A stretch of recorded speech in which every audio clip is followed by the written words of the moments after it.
किसी ने सच ही कहा है कि अगर घर की लक्ष्मी सही हो तो घर मंदिर हो जाता है, और घर की लक्ष्मी अगर चाह दे तो घर उजड़ जाता है। यही पवन सिंह के साथ हुआ। पवन सिंह का पावर बिहार विधानसभा चुनाव में ख़त्म हो गया है। ज्योति सिंह के विवाद में पड़ने के बाद पवन सिंह के इतना ट्रोल हुआ कि पवन सिंह ने आज फाइनली अपने फेसबुक अकाउंट पे एक अमित शाह के साथ फ़ोटो शेयर करते हुए लिख ही दिया कि मैं पूरे भोजपुरी समाज को बताना चाहता हूं कि मैं बिहार विधानसभा चुनाव नहीं लड़ूंगा, और ना ही मैंने पार्टी ज्वाइन बिहार विधानसभा चुनाव लड़ने के लिए किया था। मैं पार्टी का सच्चा सिपाही हूं और रहूंगा। अभी हमारे साथ चंदन पांडे जी हैं, हम इसी मुद्दे पे बात करते हैं।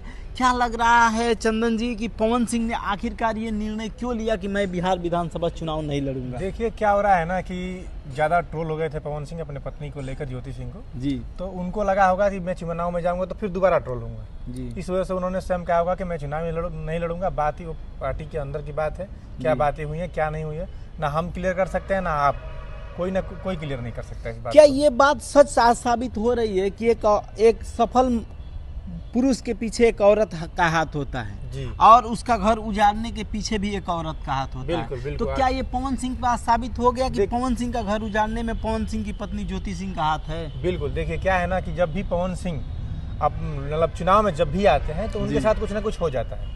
वो किसी न किसी बात को लेकर लोग हवा उड़ा देते हैं। जैसे अभी बंगाल में उनको टिकट मिला आसनसोल से जी, और वहाँ एक हवा बना देगा कि पवन सिंह बंगाल की जो महिलाएं हैं उन पे गाना गाए हैं, उनके गानों को लेकर ट्रोल कर देगा। तो फिर वहाँ से उन्होंने टिकट वापस कर लिया, मतलब अपने आप को वापस कर दिया। फिर आके वो सोचे कि बीजेपी हमें कहीं दूसरे जगह से टिकट देती, लेकिन फिर भी टिकट नहीं मिला तो निर्दलीय लड़ गए। फिर अपने पत्नी को बुलाए, लोग वो आवाज़ उठा रहे थे कि अपनी पत्नी को बुलाइए, तो उन्होंने पत्नी को बुलाया, ससम्मान बुलाया, पार्टी अपने लिए प्रचार भी करवाया। उसके बाद ज्योति सिंह को पता नहीं क्या हुआ, बता रहे हैं कि हम 20 दिन बाद वहाँ से चले आए। और बताइए सुनने में आया है कि लड़की लेकर मतलब वो कहीं जा रहे थे, उनको बर्दाश्त नहीं हुआ तो चले आए। क्या लग रहा है इस जो बिहार विधानसभा चुनाव था, अगर पवन सिंह को पार्टी टिकट दे देती इतने विवादों के बाद, तो क्या पार्टी की छवि धूमिल होती कि नहीं होती? हाँ बिल्कुल, क्योंकि दूसरी जो पार्टियां हैं इस बात को उठाती कि जो पत्नी का सम्मान नहीं कर रहा है वो दूसरी महिलाओं को क्या सम्मान करेगा, जबकि इससे कोई लेना देना नहीं है। मोदी जी भी पत्नी का सम्मान नहीं किए हैं, वो अभी आज देश के प्रधानमंत्री हैं।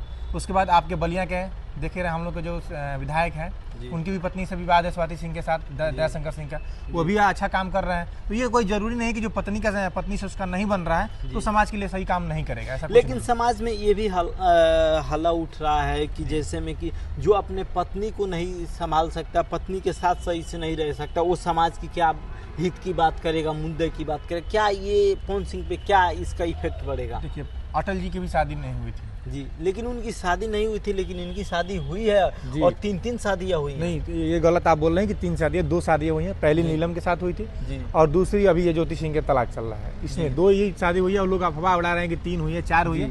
इसका कोई प्रमाण नहीं है। प्रमाण ही कोर्ट में आप जाएंगे तो प्रमाण वाली ही शादी मानी जाती है। तो 2 इनकी शादियां हुई हैं। पहली तो आप जानते हैं सुसाइड कर ली है, और ये बिहार विधानसभा चुनाव में बड़ा मुद्दा बन जाता है। इसलिए हम तो चाहते थे कि पवन सिंह चुनाव न लड़े, वो सांसदी में दोबारा आएंगे, यदि अच्छा काम करेंगे तो लोग पार्टी उनको विश्वास करेगी तो संसद में आ सकते हैं। लेकिन पवन सिंह ने जो निर्णय लिया है कि मैं बिहार विधानसभा चुनाव नहीं लड़ूंगा, तो इससे उनके फैन के अंदर क्या महसूस हो रहा होगा? कैसे? कुछ नहीं, सही है।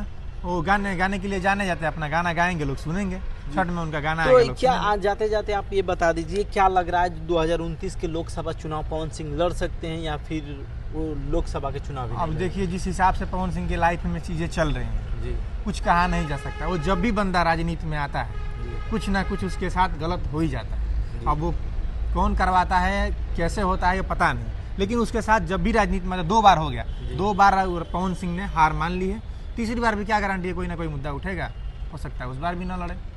बहुत बहुत धन्यवाद आप। और एक बात है, पवन सिंह लोग कहते हैं कि चनिया बजनिया है, काम नहीं करता है। तो इस बात को आप ध्यान रखिए कि जब जवनिया गांव में कटान हुआ था तो एक पप्पू यादव को छोड़कर दूसरा कोई राजनेता वहाँ नहीं गया था लोगों की मदद। ऐसे गए थे लोग फोटो खिंचवाने के लिए गए थे, लेकिन मदद जो किया जाता है वो कोई नहीं किया था। दूसरा ये पवन सिंह कलाकार होने के नाते भी और राजनीति में आया है तो वो गया था, वो आ रहा उनकी जन्म और जाके 2 ट्रक बांस, तिरपाल, खाने पीने की चीजें जो होती है, जो कर सकता है। सरकार में तो है नहीं कि कुछ करेगा, लेकिन वो बेचारे ने वो पवन सिंह ने उतनी मदद किया है वहाँ पे जाके। यानी लोग अच्छाई को भूल जाते हैं और बुराई को याद रखते हैं। अब देखिए उसके वहाँ बंगाल में गया था, गाना गा दिए थे बंगाल पे, तो ऑडियंस को खुश करने के लिए गया था, लेकिन उसके पर्सनल लाइफ में वो चीज़ें बहुत बड़ी हो गई।